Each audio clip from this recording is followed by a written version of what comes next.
Aviation minister से request करना चाहता हूँ, उनसे अपील करना चाहता हूँ, तो इसके ऊपर आखिर कंपनीज क्यों नहीं सोचती है? तो क्या ये स्ट्राइक जब होगा तभी आप कुछ एक्शन ले सकते हो? So hello guys, welcome back to the channel. My name is Rajiv Ranjan and you are watching the Aviation Mind. Guys, आज एक बहुत ही ज्यादा इंपॉर्टेंट टॉपिक पे बात करने वाला हूँ जो कि रिलेटेड है एविएशन से। जी हाँ गाइस, अभी आप सुन रहे हो कि जो इंडिगो गो एयर के जो एयरक्राफ्ट टेक्नीशियंस हैं वो स्ट्राइक कर रहे हैं और अभी धीरे धीरे जो उनका कम्युनिटी है वो एकजुट हो रहा है और इस स्ट्राइक को और बढ़ाने का कोशिश किया जा रहा है। तो इसके ऊपर आज बात करने वाला हूँ, इसका फुल एनालिसिस करने वाला हूँ कि आखिर टाइम टू टाइम ये एयरक्राफ्ट टेक्नीशियंस स्ट्राइक क्यों कर रहे हैं और ये इंजीनियरिंग डिपार्टमेंट से ही ज्यादा स्ट्राइक्स के मामले सामने क्यों आ रहे हैं। आज के इस वीडियो में इसके ऊपर एनालिसिस करेंगे और आपको बताएंगे। तो अगर आप एक एविएशन लवर हो, अगर आप जेन्युइनली चाहते हो एविएशन में ज्वाइन करना, एविएशन में टेक्नीशियन बनना, एमई बनना, तो आज का ये वीडियो आपके लिए बहुत जरूरी है। और गाइस, मैं एनालिसिस अपने एविएशन एक्सपीरियंस के बेसिस पे कर रहा हूँ और कुछ सोर्सेज से मिले हुए इन्फॉर्मेशन के बेसिस पे कर रहा हूँ। तो गाइस, अभी तक तो आपने सुन लिया होगा कि जो इंडिगो के टेक्नीशियंस हैं, जो गो एयर के टेक्नीशियंस हैं, वो भी स्ट्राइक कर रहे हैं। और पहले ये जो स्ट्राइक का जो केस था वो इंडिगो के टेक्नीशियंस ने स्टार्ट किया था और इसका जो मेन रीजन था ये स्ट्राइक को स्टार्ट करना वो था लो सैलरी की वजह से। जो टेक्नीशियन 3 साल से 4 साल से इंडिगो में काम कर रहे थे, उनका सैलरी इंक्रीज नहीं हो रहा था और इसके वजह से वो लोग मास सिक लीव ले रहे थे, यानी कि जानबूझकर बिना कोई बीमारी के छुट्टी ले रहे थे और मास में ले रहे थे, यानी कि बहुत सारे टेक्नीशियंस ले रहे थे। तो गाइज, जब ये न्यूज मीडिया में सामने आया तब और तेजी से ये स्ट्राइक फैलना शुरू हुआ और ये गो एयर तक भी पहुंचा, यानी कि गो एयर का जो टेक्नीशियंस हैं वो भी इंडिगो के टेक्नीशियंस को सपोर्ट करने लगे अपने सैलरी को लेकर। तो मेरा कहना यह है कि अभी कुछ दिन पहले आपने सुना होगा एयर इंडिया का टेक्नीशियंस भी स्ट्राइक किए थे। तो गाइज, मैं इस वीडियो में एविएशन मिनिस्टर से रिक्वेस्ट करना चाहता हूँ, उनसे अपील करना चाहता हूँ, डीजीसीए से अपील करना चाहता हूँ, जो एयरलाइंस को रन कर रहे हैं उनसे अपील करना चाहता हूँ, क्या ये जो time to time engineering department से जो स्ट्राइक के मामले सामने आते हैं, ये एक बार नहीं है, ये बार बार रिपीट हो रहे हैं। तो इस पे आखिर ध्यान क्यों नहीं दिया जा रहा है? जब कुछ दिन पहले एयर इंडिया के टेक्नीशियंस ने स्ट्राइक किया था तो उसके बाद सारे एयरलाइंस को इससे सबक लेना चाहिए था कि जब एयर इंडिया के टेक्नीशियंस स्ट्राइक कर सकते हैं लो सैलरी को लेकर, तो गो एयर, इंडिगो या और भी कोई एयरलाइंस का टेक्नीशियंस भी स्ट्राइक कर सकते हैं, क्योंकि उनका भी सैलरी नहीं इंक्रीज हो रहा है। तो इस इंसिडेंट से सीखने के बजाय वो और रिक्रूटमेंट पे रिक्रूटमेंट करते जा रहे हैं और उनका जो सैलरी स्ट्रक्चर है, जो सैलरी बेस है, वो सेम सैलरी रहता है, यानी कि ट्रेनी टेक का 8,000, जूनियर टेक का 20,000 के अराउंड और ऐसे ही चलता है। तो इनको रिवाइज आखिर कब किया जाएगा? तो क्या ये सैलरी स्ट्रक्चर आखिर कब तक चलता रहेगा? कब तक एक जो मैन पावर है वो 3 साल 4 साल तक सेम सैलरी पे काम करेगा? ठीक है, ये उस पर्टिकुलर एयरलाइंस को खुद ही सोचना चाहिए। जो एयरलाइन रन कर रही है उसको खुद सोचना चाहिए, जो मैनेजमेंट है उसको खुद सोचना चाहिए कि आखिर ये कहां तक फेयर है। वो खुद के ऊपर लेके देखे कि क्या वो एक सैलरी पे 3 साल 4 साल तक काम कर सकती है। और देखो, ये स्ट्राइक कोई तभी करता है जब वो पूरी तरह से फ्रस्ट्रेट हो जाता है और ये स्ट्राइक करने का किसी को शौक नहीं होता है, किसी का फालतू में किसी से पंगा लेने का शौक नहीं होता है। जब बात हद से ज्यादा बढ़ता है, जब बात ऐसा बन जाता है कि नहीं यार, अब तो अपने हक के लिए लड़ाई करना ही पड़ेगा, नहीं और अगर मैं काम कर रहा हूँ भैया, मैं फ्री में तो काम करूंगा नहीं, मैं कोई यहाँ चैरिटी करने तो बैठा नहीं हूँ, मुझे उसके बदले पैसे चाहिए और अपना घर परिवार संभालना है और बहुत सारे जो आप समझ सकते हो। तो इसके ऊपर आखिर कंपनीज क्यों नहीं सोचती है? अगर मैं बात करूं पायलट्स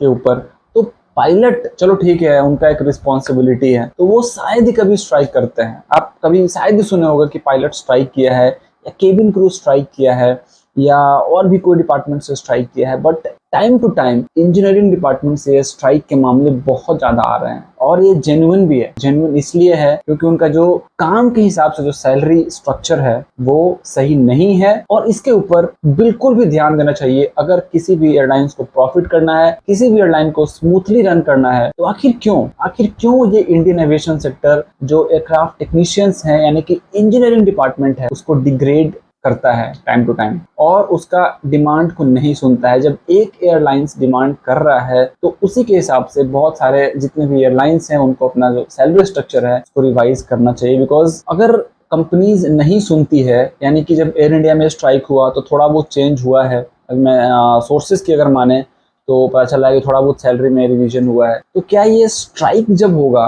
तभी आप कुछ एक्शन ले सकते हो, है ना। बिना स्ट्राइक के भी एक्शन लिया जा सकता है। तो स्ट्राइक करने से क्या होता है, जो पर्टिकुलर इंडिविजुअल है, जो टेक्नीशियन है, उसका भी टाइम खराब होता है, और जो एयरलाइंस है उसको तो लॉस होता ही होता है। बिकॉज अगर टेक्नीशियंस काम नहीं करेंगे तो आपका फ्लाइट डिले होगा, अगर फ्लाइट डिले होगा तो आपको अल्टीमेटली लॉस होगा। तो ये स्ट्राइक का नौबत आखिर आता ही क्यों है? तो एविएशन में कुछ कंपनीज ऐसे हैं जिनका पॉलिसी में चेंज करना बहुत जरूरी है, specially go first and Indigo, because इसमें सबका भला है, यानी कि जो काम कर रहे हैं उनका भी भला है, वो भी पॉजिटिव रहेंगे। बिकॉज ह्यूमन फैक्टर में पढ़ाया जाता है, अगर आपको जितना आप काम कर रहे हो उसके हिसाब से अगर आपको रिवॉर्ड दिया जाए, आपको सैलरी दिया जाए, तो आप भी खुश रहते हो। ह्यूमन फैक्टर ये बोलता है। अगर उस हिसाब से आपको सैलरी नहीं दिया जाए तो ऑब्वियसली कोई खुश नहीं रहेगा, बिकॉज अल्टीमेटली जो भी हम लोग काम करते हैं वो पैसे के लिए करते हैं। तो अगर पैसा सही काम के हिसाब से अगर सही पैसा दिया जाए तो आप भी खुश रहोगे और सभी लोग खुश रहेंगे, फिर ये स्ट्राइक करने का नौबत नहीं आएगा। लेकिन ये कहाँ पे प्रॉब्लम आ रहा है, ये मैनेजमेंट आखिर क्या सोचती है कि भैया टेक्नीशियंस ऐसे ही हैं,